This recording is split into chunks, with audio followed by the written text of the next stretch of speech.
Hello friends. Good evening. कैसे हैं आप सब? आई होप आप बहुत अच्छे होंगे। स्वागत है आपका मेरे चैनल में, श्वेता क्लासेस। और ये आपका जो क्लास है बहुत ही इंपॉर्टेंट क्लास है यूपी टेट के लिए, सी टेट के लिए। ठीक है, तो अगर आपको मेरा चैनल पसंद आए तो इसे लाइक शेयर सब्सक्राइब जरूर कीजिएगा। तो ये आपका सीडीपी का इंपॉर्टेंट सीरीज है, हाँ, जो कि आपका चल रहा है। क्लास को बिल्कुल स्किप मत कीजिएगा, इस समय एग्जाम बहुत ही पास है। ठीक है, तो हर एक क्वेश्चन आपके लिए इंपॉर्टेंट है और हर एक नंबर आपके लिए इंपॉर्टेंट है। तो आइए हम लोग, हाँ, स्टार्ट करते हैं। तो अब आपके सामने देखिए क्वेश्चन नंबर 1 है। ठीक है, मैं पढ़ूंगी और समझाती जाऊंगी। ठीक है, which of the following is an example of use of A gross motor skill. ठीक है, इसमें से कौन सा एग्जाम्पल है ग्रॉस मोटर स्किल का? ग्रॉस मोटर स्किल आपको पता है कि जहाँ पे आप बड़े बड़े मसल्स का यूज करते हैं, ठीक है, तो वो उसको कहते हैं ग्रॉस मोटर स्किल। और एक होता है फाइन मोटर स्किल। तो जहाँ हम लोग अपने बॉडी के छोटे छोटे पार्ट्स का उपयोग करते हैं उसे कहते हैं फाइन मोटर स्किल। ठीक है, तो आपके सामने ये ऑप्शन है। फर्स्ट है balancing on one foot, second है स्क्वीजिंग अ पी, थर्ड है turning pages of a book, D है होल्डिंग अ पेंसिल। मतलब कि एक पैर पर बैलेंस करना, सेकेंड है स्क्वीजिंग अ पी, मतलब कि मटर छीलना या मटर है, हाँ, ये आपका है एग्जाम्पल। और आपका थर्ड है turning pages of a book, मतलब पेज को पलटना। और डी है आपका holding a page, sorry holding a pencil, pencil को पकड़ना। तो आपका इसमें से देखिए ऑप्शन कौन सा सही ऑप्शन है? तो देखिए आपका option number A is a right answer. ठीक है, इसलिए क्योंकि हमारा जो सबसे ज्यादा क्रॉस मोटर स्किल का हमारा यूज हो रहा है जब हम एक पैर पे खड़े हैं, तो इसमें बड़े बड़े मसल्स का यूज हो रहा है, इसलिए answer number A is the right answer. अब आइए क्वेश्चन नंबर 2 पे चलते हैं। Development changes are a result of a unique combination of genetic and environment circumstances, only genetic makeup of an individual, C only socio cultural factors, and D neither heredity and nor environmental factor। ठीक है, तो आपके सामने ये चार option है। तो आपका इसका राइट आंसर क्या होगा? ये देखिए आपके सामने हिंदी भी है, विकास परिवर्तन किसका परिणाम है। तो आपका इसका राइट आंसर क्या होगा? देखिए आपका इसका आंसर होगा आंसर नंबर ए। ठीक है, इसलिए क्योंकि ये देखिए विकासात्मक परिवर्तन जो होता है वो अनुवांशिकता और आपका जो वातावरण है, ठीक है, इन्वायरमेंट में जो होता है उसको बैलेंस करके चलता है। ठीक है, तो आपका डेवलपमेंट कैसे होता है? आपका unique combination of a genetic and environmental circumstances. ठीक है, तो ए इज अ राइट आंसर। अब आपका है क्वेश्चन नंबर, ये यहाँ पे देखिए क्वेश्चन नंबर 4 आ गया, यहाँ पे थर्ड क्वेश्चन मिसिंग हो गया। ठीक है, तो अब यहाँ पे देखिए ये आपके एसर्शन वाले क्वेश्चन है, एसर्शन और रीजनिंग वाले क्वेश्चन। ये आपके क्वेश्चन बहुत ही इंपॉर्टेंट है और ये आपके क्वेश्चन जो है एग्जाम में आते हैं। ठीक है, तो आइए हम लोग स्टार्ट करते हैं। A lot of children play in a city is based on reality TV show that they see. और इसका कारण क्या है? Apart from family and peer this day media is becoming an important agency of socialization of childrens. ठीक है, तो इसका देखिए आपका चूज द करेक्ट ऑप्शन। इसमें ऑप्शन आपका चूज करना है। पहला ऑप्शन है कि ए और आर दोनों ही सही है। ठीक है, और जो आर है is the correct explanation of ए।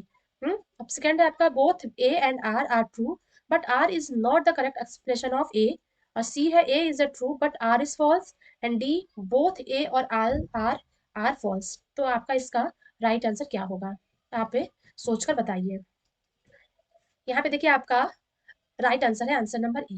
ठीक है, आंसर नंबर ए इसलिए सही है आपका क्योंकि देखिए ए और आर दोनों सही हैं और आर जो है वो ए की सही व्याख्या है। क्यों? क्योंकि देखिए शहर में जब बच्चा होता है बहुत सारा खेल खेलता है उन्हें, हाँ, वो जो रियलिटी टीवी में जो शो होता है वो बच्चे देखते हैं और उसी के आधार पे, हाँ, बच्चा एक सामाजिक प्राणी बनता है। हाँ, और बहुत सारी चीजें वो टीवी में से खेल चीज देख के सीखता है। ठीक है, तो वो कॉपी करता है, हर एक बच्चा कॉपी कर, हाँ, हर एक चीज को कॉपी करते हैं। तो आपका ए जो है आपका आर सही है, ए भी सही है।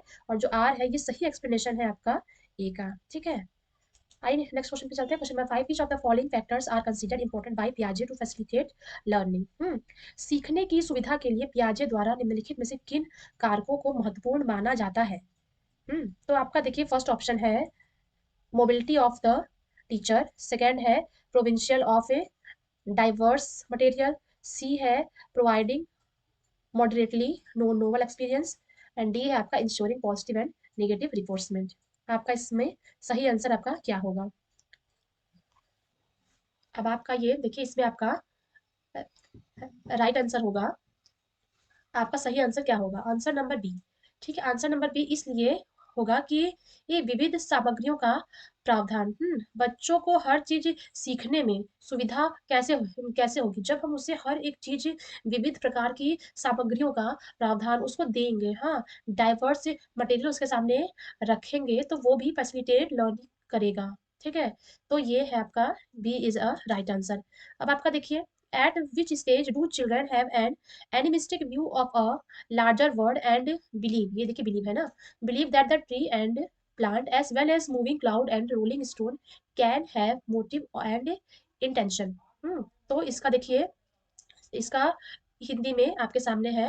फर्स्ट ऑप्शन है sensory motor stage, pre operational stage, concrete operational stage and formal operational stage. बताइए इसका राइट आंसर क्या होगा? देखिए इसका है कि देखिए किस स्तर पे बच्चा अपने आसपास की दुनिया के बारे में, हाँ, अपने आसपास जो भी उसके आसपास हो रहा है उसके बारे में एक जीववाद दृष्टिकोण, मतलब कि जो चीज मतलब कि नास्तिक है तो भी वो सोच लेता है कि इसमें, हाँ, ये लिविंग है, वो नॉन लिविंग को लिविंग करके, हाँ, देखता है। तो इस स्टेज में बच्चा, मतलब किस स्टेज में बच्चा ये सब काम करता है? ठीक है, तो आपके सामने यही चार चार स्टेज है। देखिए आपका होगा pre operational stage. Pre operational stage में आपका बच्चा आपका हर एक चीज एनिमिस्टिक को समझ नहीं पाता है। ठीक है, अगर उसके सामने अगर कोई डॉग है तो वो खेलेगा तो वो इमेजिन कर लेता है कि ये जीव है, मतलब ये जीववाद है, वो लिविंग नहीं है तो भी वो समझ लेगा कि ये लिविंग है। ठीक है, अब ये आपके सामने क्वेश्चन नंबर 7 है। क्वेश्चन नंबर 7 क्या है कि देखिए, language play an important role in a cognitive development of children in a theory of. ठीक है, जो लैंग्वेज प्ले है, जो लैंग्वेज का जो रोल है वो इंपॉर्टेंट रोल है। ठीक है, आपके मस्तिष्क, आपका जो कॉग्निटिव डेवलपमेंट होता है बच्चों के अंदर, तो ये किस थ्योरी में, मतलब ये कौन से साइकोलॉजिस्ट हैं जो कि ये विचार दिए हैं? ये किसकी थ्योरी है? Language play an important role in a cognitive development of children in the theory of. First Lev Vygotsky, second है जीन पियाजे, थर्ड है हार्वर्ड गार्डनर एंड फोर्थ है लॉरेंस कोहलबर्ग। तो आपका इसका राइट आंसर क्या होगा? देखिए ये बात कहा गया था लेव वाइगोस्की ने। ठीक है, लेव वाइगोस्की ने कहा है सोशियो कल्चरल और लैंग्वेज। ठीक है, एससीएल। अगर एससीएल आपका कहीं भी क्वेश्चन में आपका आता है, ठीक है, तो आप आंख बंद करके आप लेव वाइगोस्की पे आप टिक कर देंगे। अब आपका है क्वेश्चन नंबर 8, अकॉर्डिंग टू बाइगोस्की। बाइगोस्की आपका बहुत ही इंपॉर्टेंट टॉपिक है, इससे आपका क्वेश्चन बहुत आता है। हम तो कह रहे हैं कि आपका लैंग्वेज में भी बहुत सारे क्वेश्चन आपके बाइगोस्की से आते हैं, कम से कम 3-4 क्वेश्चन आप पे मान के चलिए। ठीक है, तो आइए हम स्टार्ट करते हैं। According to Vygotsky childrens learn by, according to, ठीक है, बाइगोस्की के अनुसार बच्चे किसके द्वारा सीखते हैं? ठीक है, वही चीज, सेम चीज थोड़ा सा आपका क्वेश्चन ने घुमा कर पूछ लिया है। बच्चे किसके द्वारा सीखते हैं? हैविंग कंपटीशन, प्रतियोगिता के, हाँ, हाँ, द्वारा इंटरेक्शन विद पीयर, साथियों के साथ बातचीत करके, striving for reward and avoiding punishment, पुरस्कार के लिए प्रयास करना और दंड से बचना या उत्तेजना प्रतिक्रिया कनेक्शन बनाना। ठीक है, मेकिंग स्टिमुलस रिस्पॉन्स कनेक्शन। तो देखिए वाइगोस्की कहते हैं सोशल कल्चरल, हाँ, इनका थ्योरी है एससीएल। तो ये देखिए, ये कहते हैं कि इंटरेक्शन विद पीयर्स, ठीक है, हाँ, ये समाज के साथ इंटरेक्ट करके चलना चाहिए। तो answer number B is a right answer. Question number 9 क्या है? In a child centred classroom children, एक बाल केंद्रित कक्षा कैसी होनी चाहिए? बच्चों की बाल केंद्रित कक्षा कैसी होनी चाहिए? ए है are looked at a passive imitators, B है are actively engage in construction of a knowledge and are eager to copy answer from black board as it is, and D है have to be passive listener only. ठीक है, तो ये आप बताइए आपका इसमें कौन सा आंसर आपका सही होगा। ठीक है, तो देखिए बाल केंद्रित शिक्षा होनी चाहिए कैसी? जो कि आपका सक्रिय रूप से ज्ञान के निर्माण में लगे हुए हैं। आपका B is a right answer, absolutely right. It is a right because are actively engage. ठीक है, आपका एक्टिवली इंगेज जो है आपका पैसिव वर्ड है। ठीक है, सॉरी, एक्टिव पॉजिटिव वर्ड है। ठीक है, पॉजिटिव वर्ड है। तो ये आपका answer number B is a right answer. ठीक है, आपका देखिए पैसिव निगेटिव वर्ड है यहाँ, पैसिव आपका, हाँ, आपका नेगेटिव वर्ड है। एंड कॉपी करना, आंसर फ्रॉम में, आंसर फ्रॉम में, हाँ, हाँ, ब्लैक बोर्ड, ये भी आपका है नेगेटिव। ठीक है, अब आइए लास्ट क्वेश्चन पे है, which of the following is correctly matched pair? Punishment and obedience orientation, law are not fixed but can be change for a good of to society, good boy good girl orientation, fun learn approval by being nice, law and order orientation, ethical principle are self chosen then on the basis of value of human rights, हाँ, and social introduction orientation, physical consequences of an action determine whether it is good or bad। ठीक है, तो आपका इसका answer आपका क्या होगा? देखिए इसका आंसर होगा आपका आंसर नंबर बी।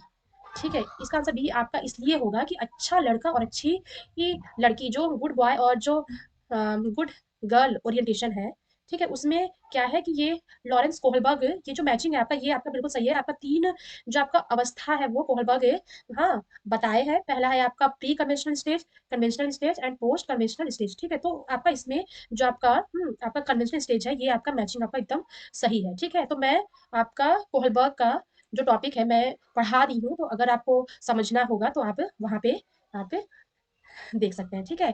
तो आज के लिए बस इतना ही। आई होप आपको वीडियो पसंद आई होगी, तो इसे लाइक शेयर सब्सक्राइब ज़रूर कीजिएगा। Thank you.